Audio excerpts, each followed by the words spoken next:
Morning. May it please the court. I'm not often starting on this side. Let me just.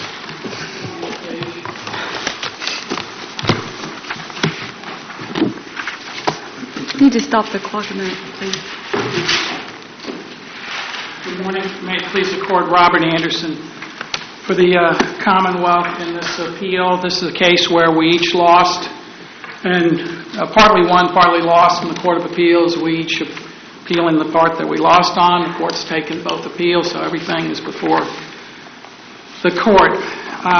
Just at the outset, I would note there's been several recent decisions where this court has dealt with assignments of error, and whether they were adequate or not, the court's repeatedly made clear, has held that facially adequate assignments of error, necessary mandatory procedural requirement, absent compliance with the rules such as Rule 5A12C 1, I think it's 2 little I, I'm just going to say Rule 5A12C just to expedite the references. An appellate court is deprived of active jurisdiction and the appeal must be dismissed. In the Commonwealth's view, the defendant's assignment of error in the Court of Appeals in this case, the one and only assignment of error which challenged all 6 convictions, was plainly violative of the rule. It was almost word for word what the rule says you can't do. The defendant's brief as appellee in the immediate appeal does not once say that that language was sufficient. He makes an argument that pointing to where in the record the item, the order at issue was made, cures any issue in the language, which I submit is incorrect under the language of the rule. And yet, despite what I think was palpably an inadequate assignment of error in the Court of Appeals with basically very little in the way of explanation or justification, reached the merits of the case and affirmed 2 convictions, reversed 4. We submit this was error. The court should reverse. If somehow the court is to get to the sufficiency of the evidence on the 6 convictions, then obviously we're asking the court to affirm on the attempted murder firearm counts and reverse on the 4 abduction counts. Finally, before I get into particulars, I submit that any other conclusion would strip this explicit prohibition in Rule 5A12C of any meaning. Another way to put it is, if this assignment of error passed muster, it's very difficult to see how one would not. Now, the assignment of error in the Court of Appeals said, quote, the trial court erred by failing to grant the defendant's motion to strike the Commonwealth's evidence as being insufficient as a matter of law to sustain his convictions for attempted murder, abduction, and use of a firearm in the commission of a felony. In the Commonwealth's view, that is plainly deficient under Rule 5A12C, and for that matter, the equivalent provision in this Rule 517, where it says in 5A12C 1, 2 little I, assignment of error which merely states the judgment or award is contrary to the law and the evidence is not sufficient. If the assignments of error are insufficient or otherwise fail to comply with the requirements of this rule, the petition for appeal shall be dismissed. And yet, what I submit is a plain directive to the Court of Appeals. It ignored, and again, with very little in the way of justification. Mr. Anderson, how do you distinguish, in terms of sufficiency of the assignment of error in this case and the assignment of error that we said was sufficient in the Finley case? In which case? Finley. Finley, Your Honor, was a case where as I recall, the assignment of error said something to the effect, the trial court erred in denying the defendant's motions to suppress certain enumerated evidence in a child pornography case, and the court held that that was sufficient. The one big critical difference is there was no rule in Rule 5A12 that dealt with such an assignment. We have an explicit rule in the rule, explicit prohibition in the rule dealing specifically in the context of a claim that the evidence was insufficient as a matter of law. There was no equivalent provision in the rule. And the short answer is, and obviously I take as correct the ruling in Finley, but nevertheless, there was no rule that the court had to confront in Finley equivalent to the rule the court has to confront here. You have this explicit rule saying you can't just simply say in some vague terms the evidence, the judgment was contrary to the law and the evidence, and that is plainly what this defendant did. For that reason alone, I mean, the axiomatic rule of statutory construction, which this is a rule, but it seems to me the same principle, that you give effect, if at all possible, to every word of a provision. As I recall the argument in Finley, the challenge to the sufficiency turned on the fact that the assignment of error didn't say more, that it didn't say that the court erred in denying the motion to suppress because, that there wasn't a because it was wrong. And this assignment of error doesn't have that either. Well, and that's true. And if you didn't have the rule that I quoted at the outset, specifically giving as an example an assignment of error that is not sufficient, then the case might be controlled by Finley. But you have, it's ultimately an apples and orange situation. Finley had no equivalent rule saying if you say this, it's deficient. In this case, you have a specific rule saying that if all the assertion is that the judgment is contrary to the law and the evidence, that doesn't cut it. There was no equivalent prohibition in Finley, so that would be... Might the distinction be that the purpose behind it all is to direct to the court to the deficiency? And if you have a motion to suppress, suggesting that there's a deficiency there at least points you to where the deficiency is located in a motion to suppress. But when you're having a challenge to the sufficiency of the evidence to uphold a conviction, the entire record is at stake. That's right. And two things, Justice Lemon's in connection with that. You might have a motion to strike that goes on for any number of pages where there are any number of discrete arguments, and sometimes not so discrete, where it's not entirely clear where argument A ends and argument B begins, et cetera, et cetera. But all of that's true, but first and foremost, I go back to the language of the rule. The language of the rule says in very clear, unmistakable language that you cannot do what this defendant did. In your view, would this assignment of error be sufficient if it said the court erred in not granting the motion to strike because the Commonwealth failed to prove the elements of each of the offenses? That would certainly come a lot closer to being sufficient. What does that tell me that the first one doesn't tell me? Well, the second one doesn't track the language of the explicitly prohibited assignment of error.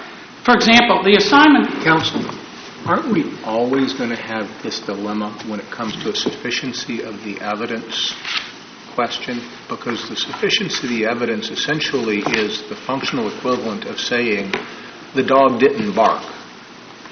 There's nothing there.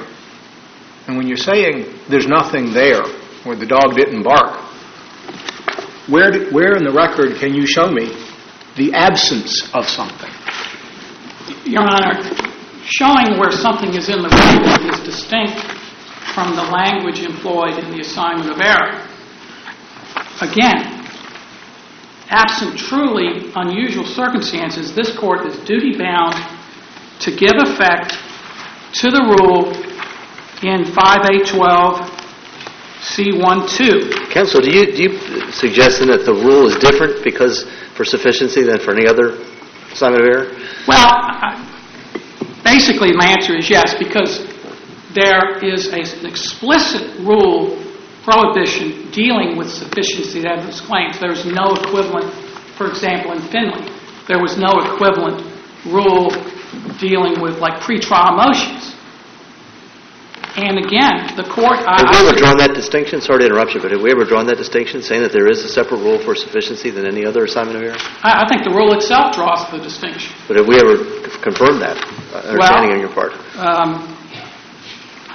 Not that anything comes to mind, but the court has to provide some rationale as to why it says, if the court is to conclude that this assignment of error was sufficient, it has to necessarily say the language he employed satisfied the language in the rule that specifically says that an assignment of error which merely states that the judgment or award is contrary to the law and the evidence is not sufficient. Unless the court can provide some explanation, justification, or rationale for why the assignment of error here satisfied that language, if you can't do it, Counsel. I submit the rule on it is quite clear. It says the appeal must be dismissed. Counsel, for whose benefit is that rule drawn? For yours or for ours? Well, I guess that's sort of in the eyes of the beholder. Let me answer it. I think it's for ours rather than yours. The issue is, does the assignment of error lay its finger on the issue that the reviewing court is going to have to decide? I can only speak for myself, but when it's an assignment of error relating to the sufficiency of the evidence, I know what to look for. And I know where to look for the absence of something. Well, Your Honor, I don't want to just repeat my position into the ground. I think you have an explicit rule of court which the members of the court, under the most basic rules of construction, normally are required to give effect to. And this directly contravened the explicit language that was put in this rule. Well, no, it actually doesn't. The rule says contrary to law and evidence. So if that's all you have, I don't know if you're challenging it on a legal basis, that the jury instruction was wrong, or some other aspect, or whether it's a sufficiency challenge. But we do know with this assignment here that the defendant was challenged with sufficiency of the evidence, and he says to each offense, so we know which offense even. Well, I submit that when it says the judgment and award is contrary to the law and the evidence is not sufficient, to me, that certainly encompasses this. The court may reach a different conclusion. I didn't really save any time for rebuttal. Mr. Anderson, the dilemma for you to answer Justice Millett's question, which is a good question, is that we have dismissed scores of cases like this, and they never got here for an opinion for that reason. Right. I did not save any time for rebuttal. I guess I should have a very quick... Well, you could stop now and save it if you want to. What's left? Excuse me? You can save what's left if you wish to. Well, I guess I should very briefly get into the issue on the merits of the abduction. It's an issue the Court of Appeals held the evidence failed on the second element of abduction, which was lack of intent to deprive the victims of their personal liberties. Intent is like it's an issue of fact for the finder of fact to resolve, and it's like any other finding of fact on appeal. I submit there was ample evidence here to support the trier of facts finding that both elements were met. Just two or three bits and pieces from the evidence. First of all, the siege lasted several hours. The 911 call was at 7:22 at night. The call ended at 11:47. The only reason that the three young children were able to get out of the house after that protracted period of time was the defendant's father, Tony Sr., sort of knocked him from behind, and to the point where he said, "Kids, go outside," and they fled outside. One of the twin daughters, who I think was 11 at the time, said she wanted to leave, but she couldn't before Tony Sr. devised a plan. That's at page 96. The other sister testified she wanted to leave but didn't feel safe and was afraid the defendant would shoot her. Counsel, you give us a lot of evidence about the detention. How about the intent to detain, though? Well, that's what the Court of Appeals had problems with. First of all, the two elements, as Burton said, there's obviously a significant overlap, and proof of one is probative of the other. A defendant, you can assume he intended the natural probable consequences of his actions. When he engages in this violent behavior where he, among other things, threatens to kill his own children and family, of course they don't feel safe. Of course they feel like they have to lock themselves behind bedroom doors. They couldn't leave that house for several hours because of his actions. It was very predictable. Trier of fact could infer that's what he intended. And the trial judge sitting as the trier of fact, if you read his comments, among other things, Tony Sr., after the three children were able to flee outside to safety, Tony Sr. started to walk, and he said, "You walk, I'm going to shoot you." And he finally said, "You're going to have to kill me."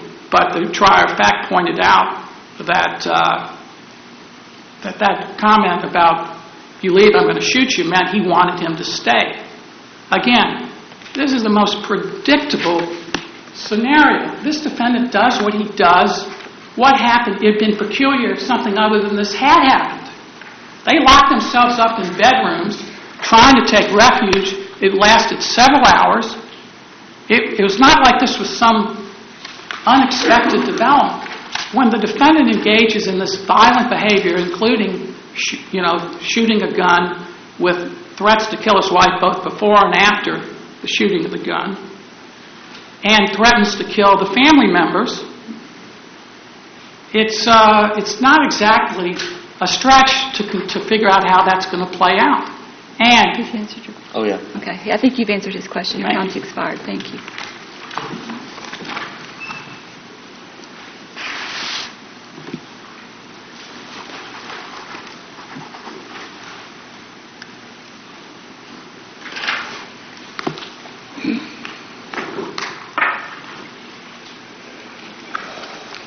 May it please the Court, my name is John Hill. I have the honor of representing before this Court Tony Mark Herring, Jr. On the outset, let me say to this Court that I realize that both this Court and the Court of Appeals has had to deal with these particular issues involving the assignments of error repeatedly over the last few years, and to the extent that I'm contributing to that, as opposed to having you all decide these cases on the merits, I apologize for adding to that this discussion.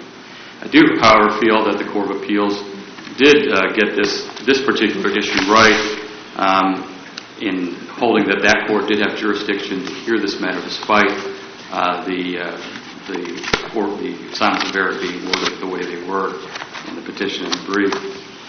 The Court of Appeals relied on the Moore case, which of course was decided before this Court changed the rules and had that specific language in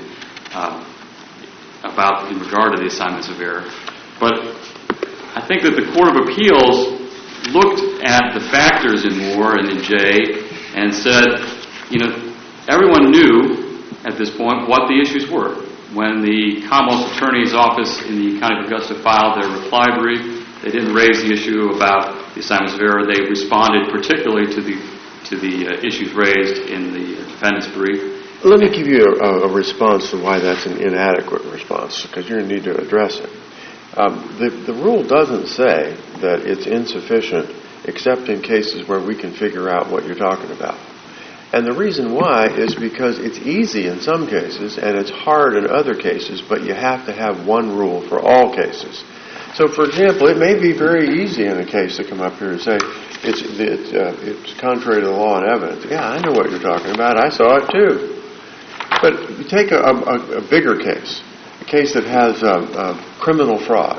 You have intentional misrepresentation of a material fact that induces reliance upon another to their detriment.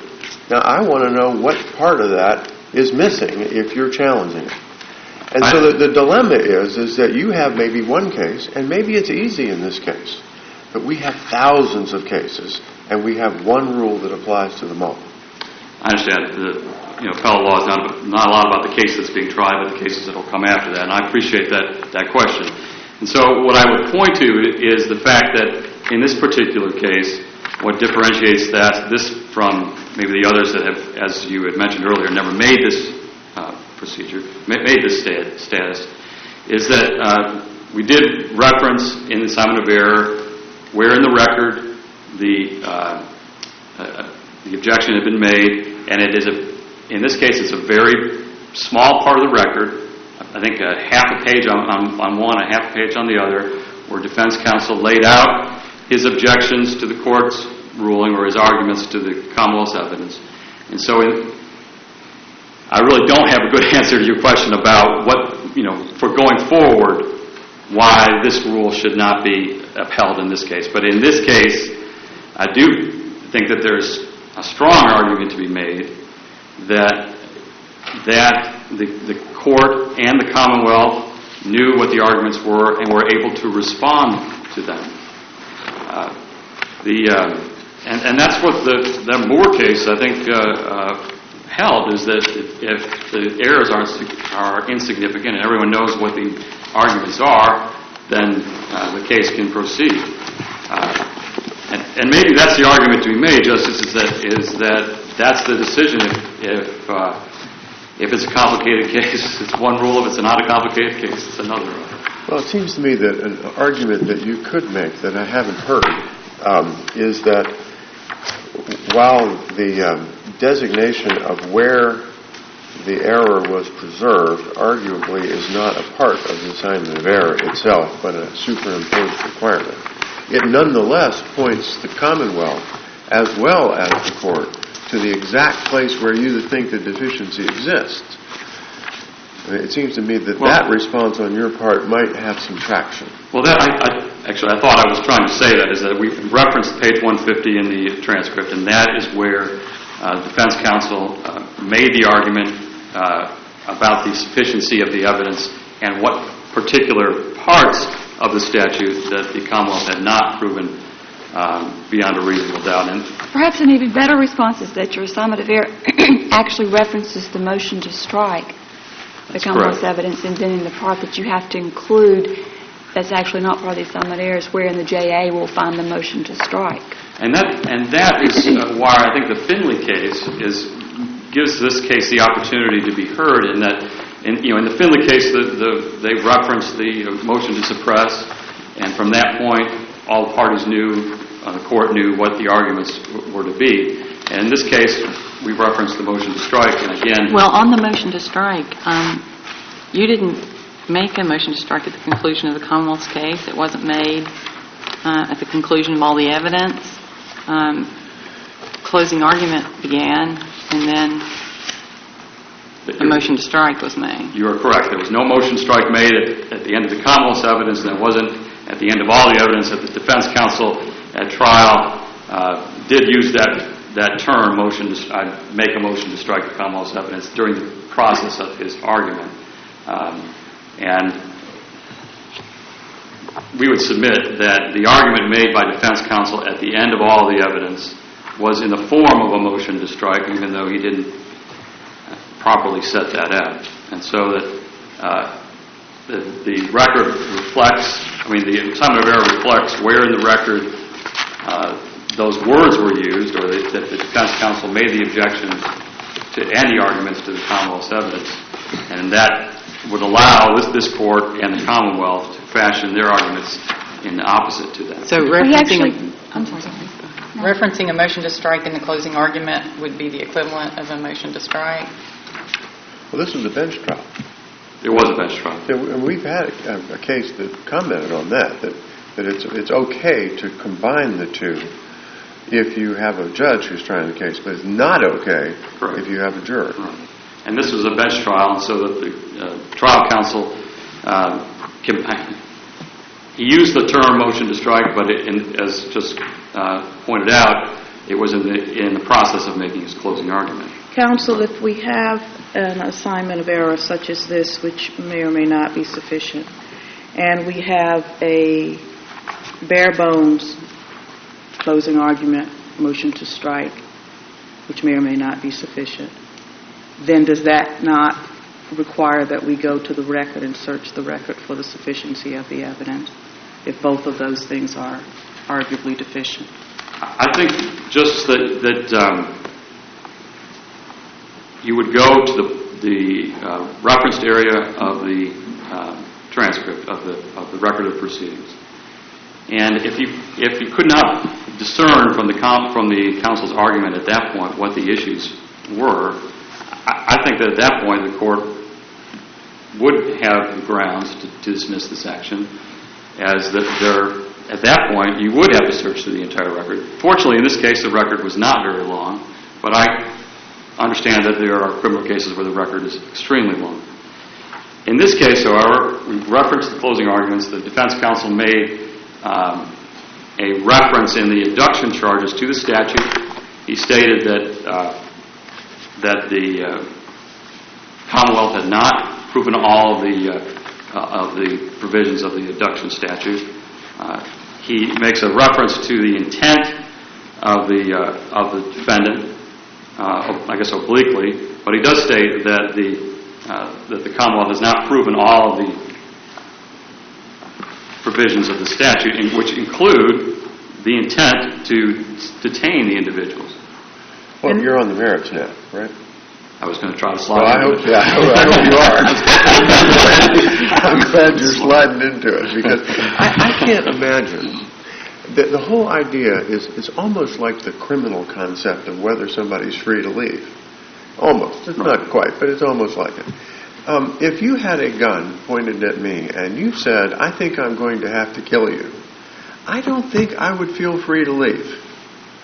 Now, if in the evidence in this case is that he said to his children and his father-in-law, or his actual father, it was his father. I'm going to have to kill you. And they are, in fact, looking at the barrel of a gun. Now, those combinations alone would seem to me sufficient to prove abduction, certainly sufficient for a trial judge to find the intent that he have them secure and not leave. How do you respond to that? I'm not sure first of all, I'm not sure that the record states that the gun was pointed at the children or his father-in-law when he made the statements. For me, all he'd have to do is have it in his hand. All right. Well, there was a testimony that there were two guns, and that they were in various places throughout the home, sometimes in the defendant's hand, sometimes laying up against the wall, sometimes being fired. But and the statements that he made to the children and the father have a context of, the police aren't going to. This is the last time you're going to see me, and no one's going to. You're all going to go out in a blaze of glory type of statement. But you have to contrast that with, and the Commonwealth has the Attorney General has made the comment about the length of the duration of this situation. There were a number of statements throughout the time this was going on. Some of them more innocuous or less innocuous than others. I think that you'd have to take that statement about I'm going to take my life and you're never going to see me again and I'm going to take yours as well, in context of the fact that during this abduction, the children are moving throughout the house. He's allowing them to talk to the 911 operator. They're able to move from one room to the next room. He never tells them, you need to go into your room. It's Tony Herring Sr. that says, there's a situation going on here, let's get you into your room. He really does allow his wife to leave. The father-in-law says he's got a gun, you've got to leave. He goes outside, never chases her down, never goes out into their yard to look for her. Didn't the grandfather... The grandfather never leaves the living room. The grandfather's in the living room the entire time talking to the son.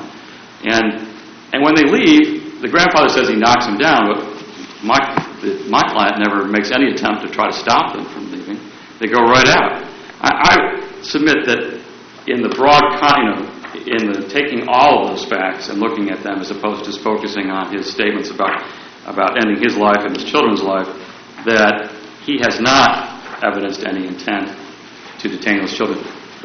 His actions, and the trial court judge, you may have read this, trial court judge